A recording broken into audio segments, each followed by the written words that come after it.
Coming up on Look Today, well, a group in Saratoga called Saratoga Unites held a discussion featuring female political candidates last night in Saratoga. I've got details. Plus, BOCES partnered with the Saratoga Economic Development Corporation today for an event called Career Jam. We were there. And we've got an update on very successful reenactment of a 1900 suffrage convention in Glens Falls.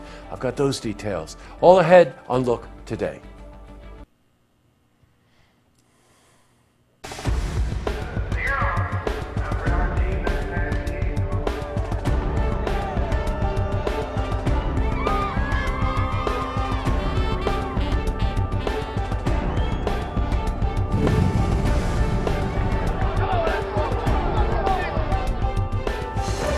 Welcome everyone, I'm J. Hood Jackson. This is Look Today. Well, in tonight's program, I sit down with Janae Romano. Now she's owner of the Spa City Swingers Dance Studio, and we're joined by Amaya Kalinsky. She's a member of the dance troupe, and they're here to talk about an event called Swingin' for Rett. It's a fundraiser for Rett syndrome research. I also sit down with John Strow. He's supervisor, Town of Queensbury, and he's here to talk about his campaign for re-election and his experiences as supervisor. This is part one of my interview with him. Plus, we got your weather for the Tri-North counties, but first, these headline stories. Well, in our lead story, a group called Saratoga Unites held its first March to the Polls event at the Saratoga Library last night. Now, the purpose of the forum was to introduce female community leaders who are running for political office. Now, they discussed their reasons for running and how this past presidential election influenced that decision. Well, we spoke to Julie Wash. She's from Saratoga Unites, and we spoke to her about how this past political election influenced last night's forum. I thought it would get better over time since 11/9, but to tell you the truth, every day really gets worse.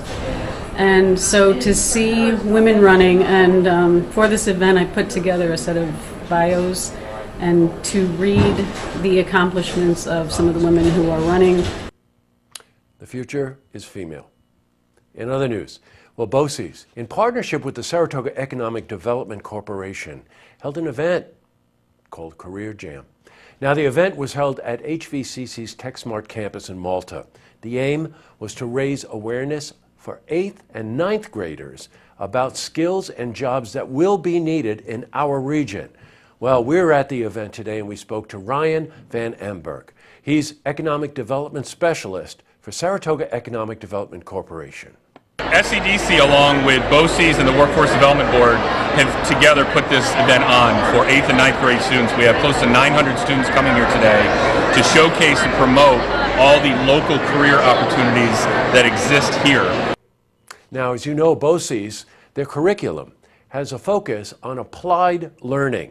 Now, we also spoke to Kim Wegner. She's coordinator of Enrichment Resource Services at BOCES. But we didn't want it to just be a booth where they got a brochure. We wanted them to see, do, feel, touch what it means to be in that industry. And that's what the day is all about. It was an incredible event, and I'll have a comment at the end of the program. Switching from news to weather, well, today saw mostly overcast skies. Temperatures a bit cooler than yesterday, so let's see how the rest of the week is shaping up. For a more detailed look at our weather, let's head to the Glens Falls Weather Center for a look at your first forecast. Jesse, I'm meteorologist Clarence Ponser with your First Look TV weather update. Let's take a look at the national maps for tonight. We'll see a warm front boundary making its way through the Midwest now. There's a cold front boundary making its way through parts of southeast Canada into the lower peninsula in Michigan, and a departing low pressure and a cold front making its way through the immediate Atlantic coastline just east of the I-95 corridor.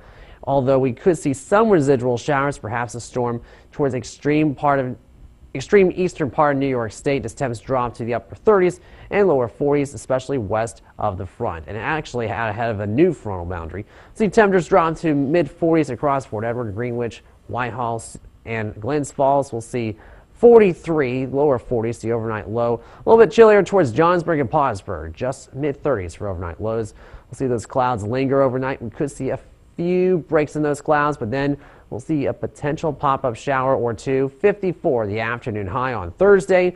Those few showers may be threatening our area through the 8 a.m. hour. As you walk out the door, mid-40s expected temps. Extended forecast. We'll see mid to upper 50s for highs continuing through Friday with lows in the lower 40s. Winds will shift out of the southwest for Friday. At least the sun will be back out. A great day on Saturday for any outdoor activities. 64 the afternoon high, morning low 38. But then we see that winds out in the north. That's behind that weakening secondary frontal boundary. But then showers back in the forecast Sunday and Monday at 50 to 60% coverage with another new front. We'll be only in the 50s for highs when we get to Monday. Let's look at the first look weather outlook here on Look TV. I'm meteorologist Clarence Ponser. Now I send it back to you, Jesse. Thanks very much, Clarence. Okay, back to the news. Well, Glens Falls Area Suffrage Centennial Committee celebrated New York State Women's Centennial. Now, the committee reenacted a women's suffrage convention from the year 1900. And the event was held at the First Baptist Church in Glens Falls, and speeches were presented by reenactors and historians in period attire. Now, some of the figures portrayed include Carrie Chapman and Mary Anthony. Now, that's a sister of Susan B. Anthony. Now, we caught up with Kim Harvish, and we spoke to her about the success of the event.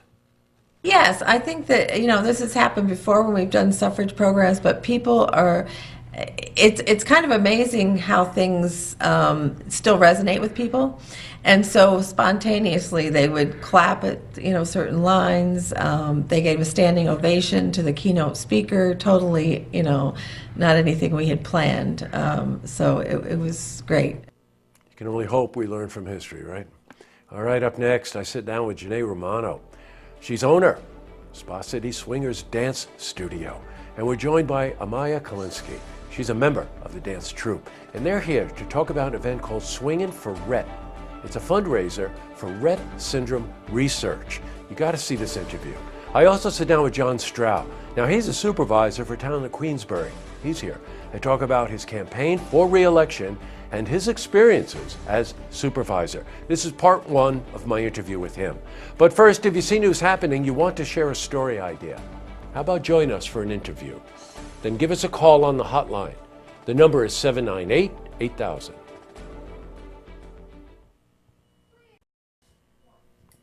That's all the time we have for this edition of Look Today. I've got two lookouts tonight. The first one, just a reminder that tomorrow night, Thursday night, at the Canfield Casino in Saratoga is a gala for the Saratoga Arts Festival.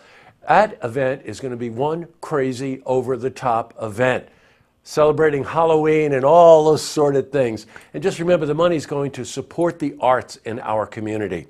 That's tomorrow night, Thursday night. And the other one's a little more serious, but man, also exciting. It was the event today at HVCC's Tec Smart Campus in Malta, put on by the SEDC, Saratoga Economic Development Corporation, and BOCES.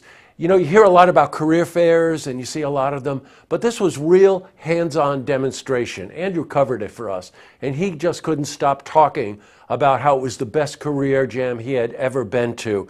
And again, I'm always about practical education, but it's wonderful to influence people in our community, young people in our community, and keep them here by helping them develop the skills that our community needs. So hats off to SEDC and for BOCES and, of course, Tec Smart Campus. Tonight on Look TV, Saratoga City Council meeting. Don't forget, tune in tomorrow night for the stories that matter to you. Good night, everyone.